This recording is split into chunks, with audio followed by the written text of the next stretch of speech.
coming up, from 60-kilometer drift nets to particles a nanometer small, discarded plastics are a major threat to both us and animals alike.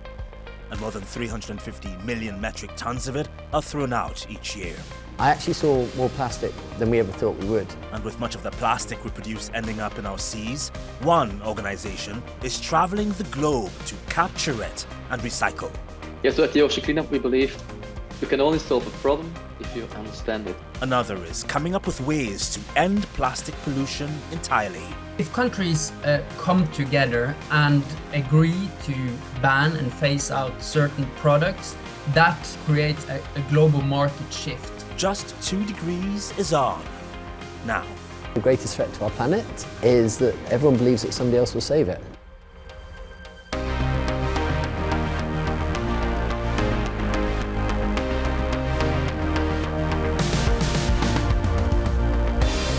Welcome to the program. So there's a special phone app that was created in Brazil that allows users to send photos and videos of water pollution to local authorities.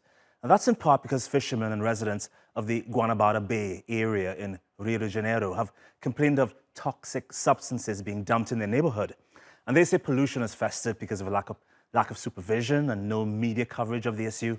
But when the app called De Olho na Guanabara was launched, there were almost immediate effects. Esse aplicativo foi lançado dia 26 de julho aqui na ilha de Paquetá, no mês de julho agora. No dia seguinte, 2 dias depois, já descobrimos, nós percebemos que 20, 30% das embarcações que estavam aqui, que nós entendemos que estão clandestinas, já tinham se retirado. Verificamos, com informações de pescadores, que alguns estaleiros estavam deixando de verter óleo e tintas para a Baía de Guanabara.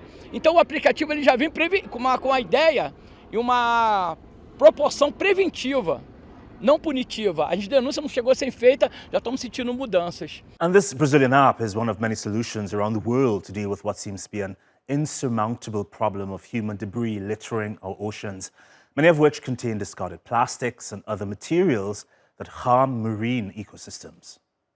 The Earth's oceans cover over 70% of the planet's surface and contain more than 1.3 billion cubic kilometers of water. But they face a crisis that's wreaking havoc on marine life and ecosystems. Plastic poison is killing the world. It's killing fish, humans, animals, biosystems. It's killing everything. We have to stop it.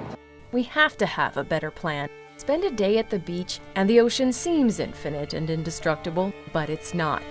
Beneath the waves, ecosystems are straining under the weight of human pollution. According to the UN Environment Program, 11 million metric tons of plastic end up in the ocean every year, adding to 200 million metric tons already there. And that's like dumping a garbage truck full of plastic into the sea every minute. And the problem is only getting worse. That amount is projected to triple by 2040.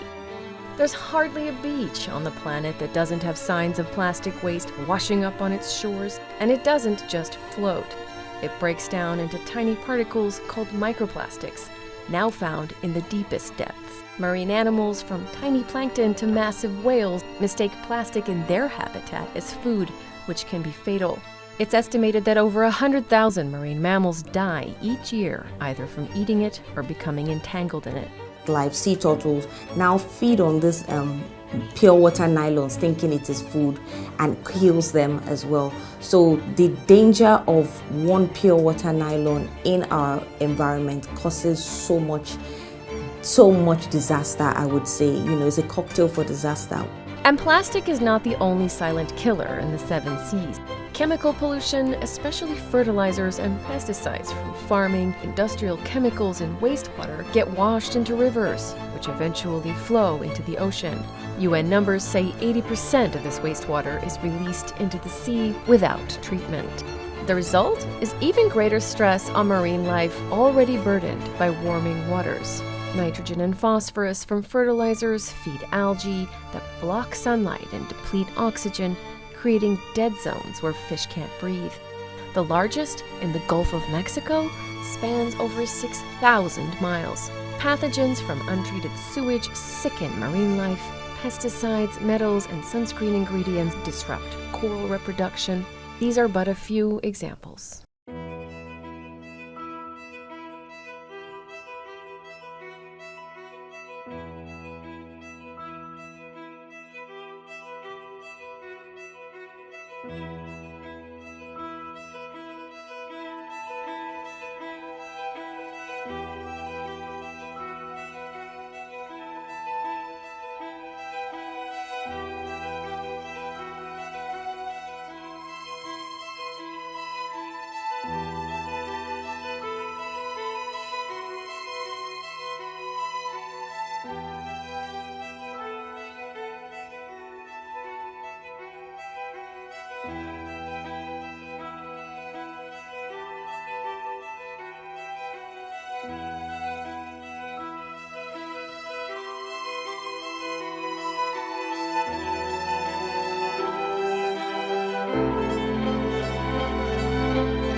Every year, millions of tons of plastic flow into our oceans, mostly from rivers, and several organizations are doing what they can to capture it.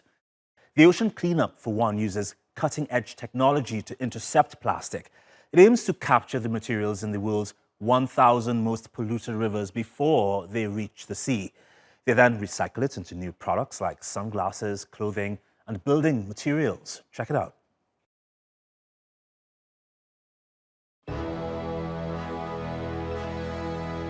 So at the Ocean Cleanup, our mission is to rid the world's oceans of plastic. The real complicated part of this puzzle is that everything is interlinked. What we need to do is two things.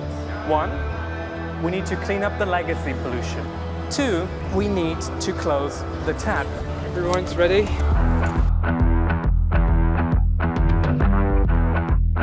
If we have the motivation and we have the skills, we will get there. The first few years, we really focused on trying to understand the problem and map it, which then became the basis on which we developed our solutions. Our philosophy is to learn as we go and iterate our way towards success. Good luck! We've just passed the Golden Gate Bridge, the iconic moment. Every hour is a small victory, and every plastic piece that we all catch is a small victory. Before this interview started, Doctor, I had a glimpse of the Ocean Cleanup's YouTube page. My first impression was that there are these young, fresh voices and music that are driving these social media pages. The drone shots are amazing, even though it is of trash. So I get the impression that you want to make it look cool to fight pollution. Talk about the strategy behind Ocean Cleanup's drive. Yeah, so it's not necessarily cool to fight pollution, but what we really hope to do is, we demonstrate that we can solve big problems just by putting our minds to it. And, the awareness that we create while solving a problem, that's what we do, right? And that's what we have the drone shots for, to really show the world, hey, actually there's a problem, but actually we can solve it. One video I saw on the YouTube page showed initially a relatively calm river. Then in a matter of seconds, it swelled and there was this gushing of water that came down with a lot of trash, plastic waste. Talk about what the interceptor is and what kind of success you've had using it? Yeah, so the interceptor is the ocean cleanup technology that we use in rivers to make sure we stop plastic from entering the ocean. And indeed, in certain rivers, you have what we call trash tsunamis, where in a very short period of time, a lot of trash just flows down that river. And so what the interceptor does is it essentially stops it. It's a barricade that makes sure that the water flows underneath it, but all the trash, stays there, so we can actually take it out of the river and to make sure it doesn't end up in the ocean. But really, we have many different technologies, because each river is different. So we make there's no one size fits all solution. We have a whole portfolio of different kind of interceptors, but they all work the same. They all make sure that we stop the plastic and we're getting out of the ocean and getting it out of the river. I'm curious about the technology behind the interceptor, because it seems to be able to prevent tons and tons of trash from passing through. How is it connected up, and does the river that you're connecting it to have certain parameters that allow the interceptor to work properly? Yes, so it really depends. For example, the river you see very often on social media is the one with the trash tsunami. That's in Guatemala. And that river is more or less dry, or very low water flows through it through most of the year, and then it rains and it flushes down a lot of trash. And so there, the interceptor is actually, we have anchors that are on land that are holding the system in place with like big cables. But then there's also rivers that we have in cities where you have constant water flow, and there we have, let's say, sea anchors on the riverbeds, and we have like conveyor belts and different kind of solutions. But all our tech is essentially fixed to a certain point, a location with anchors, and it stays there in the middle of the river, and you make sure that there you can channel it into whatever collection you want to have it. There are more than 100,000 rivers on our planet, but not all of them contribute equally to the problem. Early efforts to map river plastic by many research groups, including the Ocean Cleanup, concluded that only a very small number of large rivers, perhaps as little as 10, are responsible for most of the pollution. What went into deciding where you would set this interceptor up? Because how do you know all this trash is going to come down? And where does it all come from?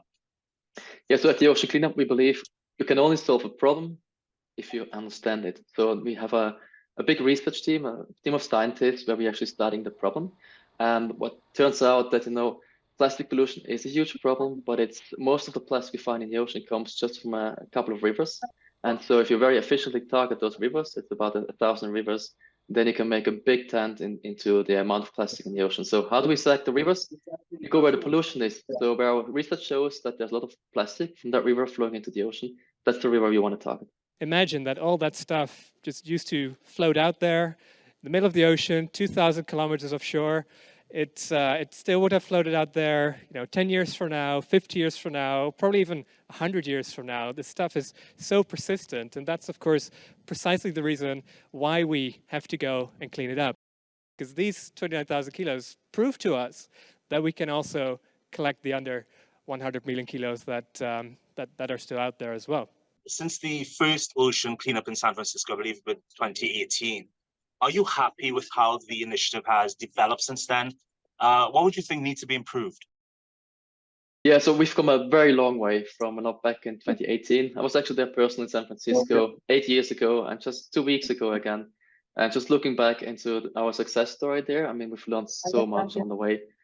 We now have a system that can actually clean what we call the Great Pacific Garbage Patch, The Great Pacific Garbage Patch measures 1.6 million square kilometers. That is 3 times the size of France. The patch contains 1.8 trillion pieces of plastic, which equals 250 pieces for every human in the world. The total mass amounts to 80,000 tons, 4 to 16 times more than previous estimates.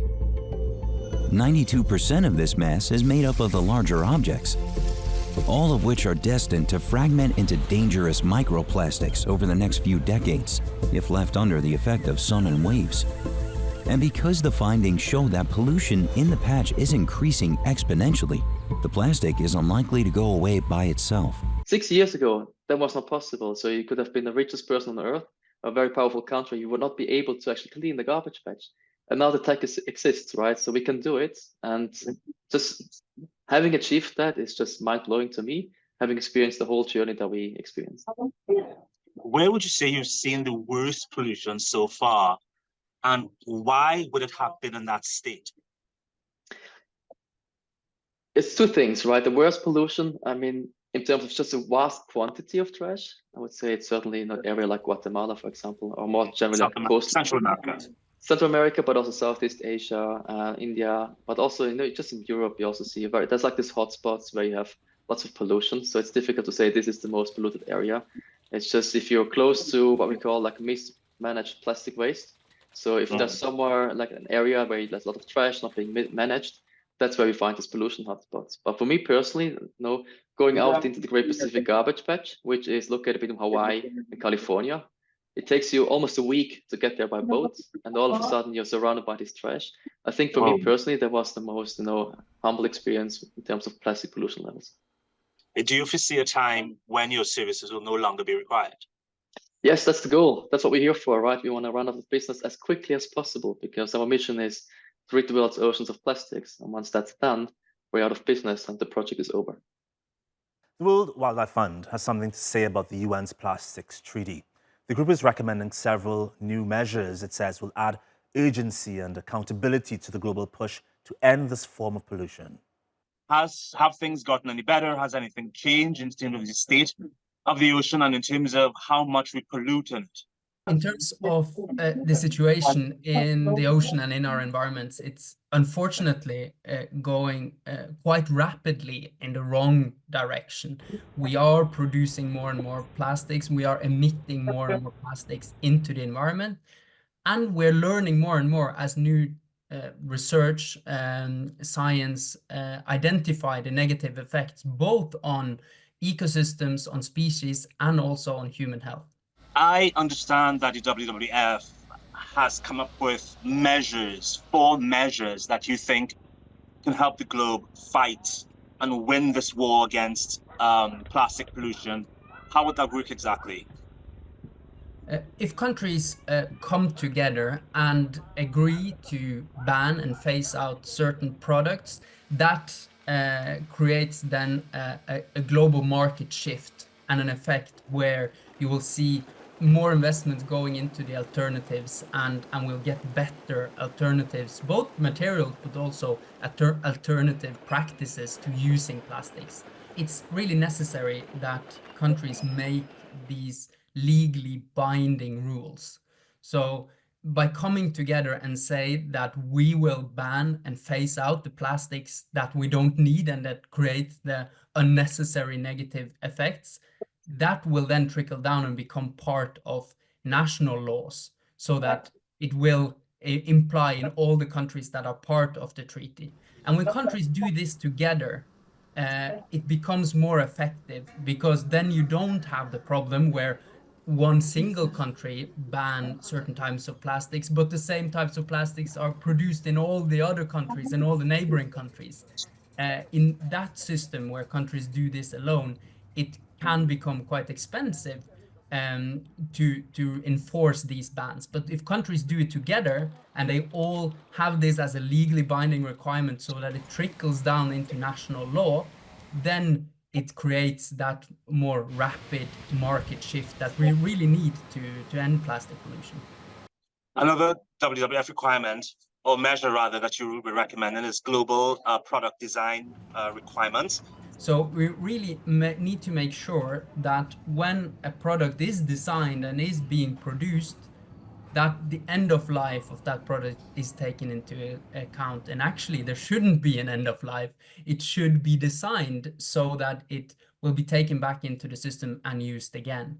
Then we need to get rid of the unnecessary plastics from the system and make sure that the plastics that we still continue to use have this appropriate design. Then we can really see reuse and recycling at scale.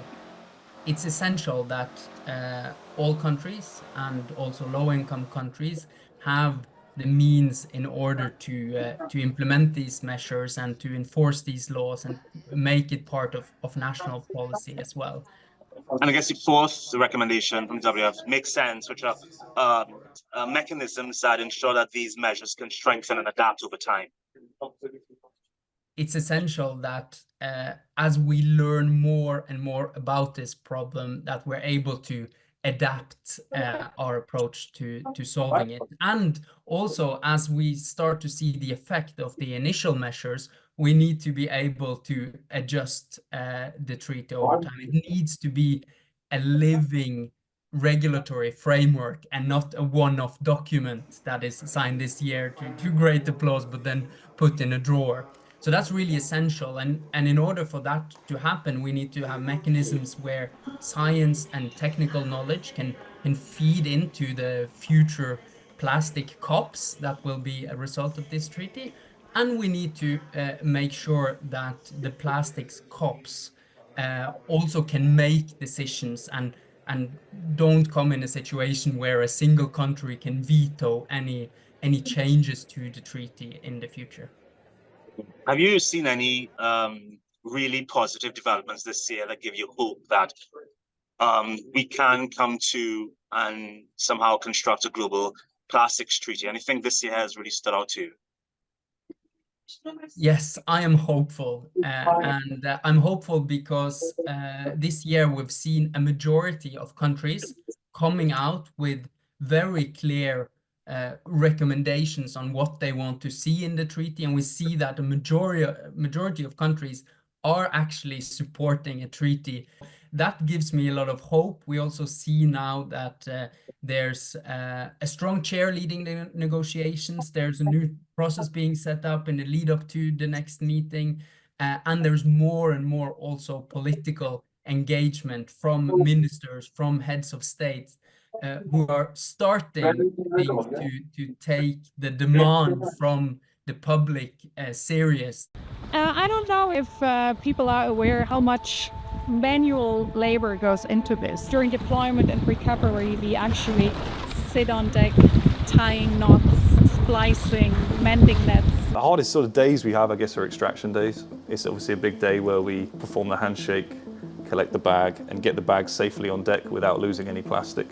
So you really feel it's a critical operation, but obviously it's the most rewarding one because that's where we get all the plastic dropping on deck. So I think the hardest part for me about cleaning up the plastic patch is the actual sorting. You get some weird things coming in. It's a little bit like, what do I do with this? Someone's always got an answer, but it's still a bit new. This is only my second trip now. Lovely shoes.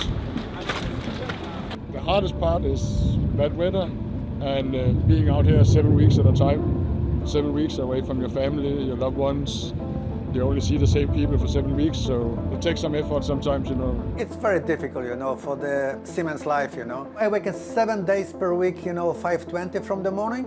Of course, before I come down, I talk with my wife, and then I prepare the breakfast. I think the hardest part will be to have a contact with all different nationalities. Basically, you need to know how to handle with them, how to talk to people, right? Then what you were thinking. So the hardest part about my job, it's communication. I'm the link between many different parties. We have, of course, our offshore crew here on the vessels out in the Pacific. But then in the office, you have a lot of different departments with different scopes, with different tests, different data that they need us to collect. So I would say the hardest thing about my job is knowing that what we're working on currently is the most important problem to solve at the moment. What is the most important unknown to work on? It's a challenge. The hardest thing, I don't know. There is no hard thing about cleaning the ocean here. To me as engineer, it's easy. Of course, from time to time we have a breakdown, but in general it is a really, really nice project, and I'm satisfied to be here. So why do I do this job? I like something dynamic. I really feel like I'm physically doing something, whether it's maneuvering the vessel. I love working with the guys on deck as well as up here on the bridge. It is the variety and the dynamic nature of the job that I love the most. It's a good feeling to try to do something. I've basically been on all the system that they deployed out here. From the small self-floating Wilson to this enormous system with 2 ships towing around. And when I interviewed, I wanted to say, oh, hey, can I go and do this? Because this is something that I really like. But I don't like asking for things, and it just sounded like it was really popular, and I didn't think I'd have a chance. My function is here, make them happy, and they have to stay here happy. I really enjoy the work offshore. To be here where it's actually happening, to take the plastic out of the ocean with my own hands. I think that's the most exciting part about our mission, and I feel very privileged that I get the chance to be part of it.